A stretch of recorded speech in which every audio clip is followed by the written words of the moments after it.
Sir मैं ये solve नहीं कर पाऊंगा। सर मैं ये सॉल्व कर पाऊंगा।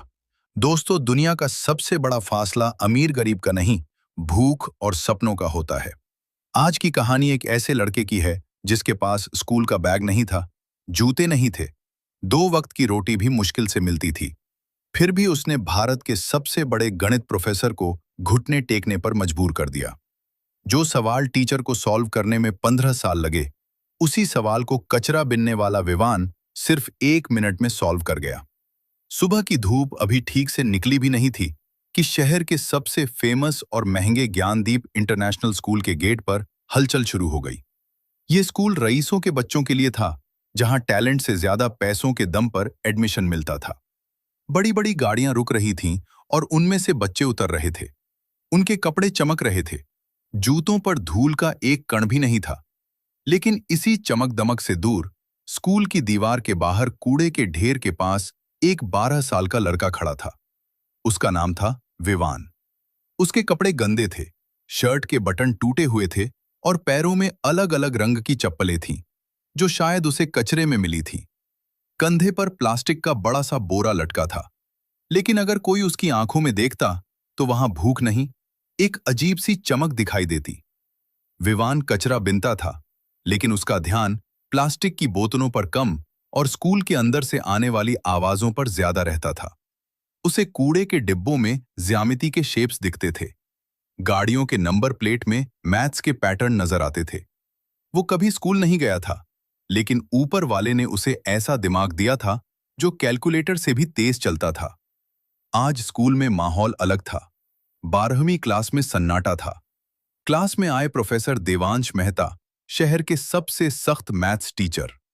उन्होंने गुस्से में डस्टर टेबल पर पटका और बोले, तुम सबको लगता है कि तुम्हारे पापा के पैसे तुम्हें पास करवा देंगे? गणित बाजार में मिलने वाली सब्जी नहीं है, यह मेहनत मांगती है। उन्होंने बोर्ड पर एक बेहद कठिन सवाल लिखना शुरू किया। 10 मिनट तक बोर्ड अजीब अजीब नंबरों और चिन्हों से भर गया। फिर वो बोले, ये सवाल मैंने अपनी जवानी के 15 साल में भी पूरी तरह हल नहीं किया। अगर तुम में से किसी ने कल सुबह तक इसका जवाब दे दिया तो मैं नौकरी छोड़ दूंगा और उसे अपनी सोने की घड़ी दे दूंगा। क्लास का टॉपर राहुल भी सवाल देखकर घबरा गया। घंटी बजी, बच्चे बाहर निकल गए। लेकिन खिड़की के बाहर जाली पकड़े खड़ा था विवान। उसकी नजरें बोर्ड पर टिकी थीं। उसे सवाल डरावना नहीं, एक खूबसूरत कविता जैसा लग रहा था।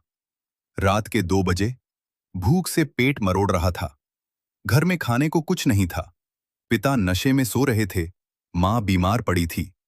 लेकिन विवान के दिमाग में सिर्फ वही सवाल घूम रहा था।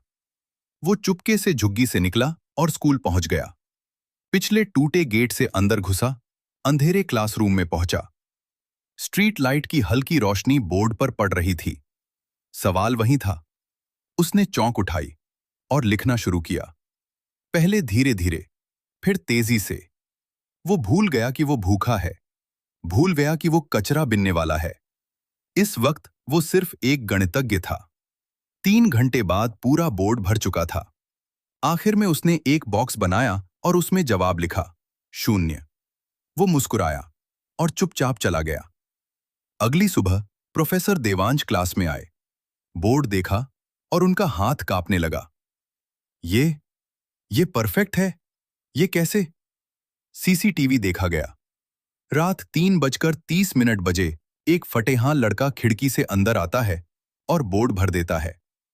ये वही कचरा बिनने वाला लड़का है, प्रिंसिपल बोले। चोर नहीं, प्रोफेसर गरजे, ये जीनियस है, इसे इज्जत से मेरे पास लाओ। कुछ देर बाद विवान स्टाफ रूम में खड़ा था, डरा हुआ। साहब, मैंने कुछ चुराया नहीं, बस सवाल हल कर दिया, उसने रोते हुए कहा। प्रोफेसर देवांश ने उसके गंदे हाथ अपने हाथों में ले लिए। तुमने कुछ नहीं चुराया बेटा, तुमने तो मुझे वो दिया है जो मैं 15 साल से ढूंढ रहा था। क्लास में लाकर उन्होंने कहा, आज इस कमरे में अगर कोई सबसे अमीर है तो वो ये लड़का है।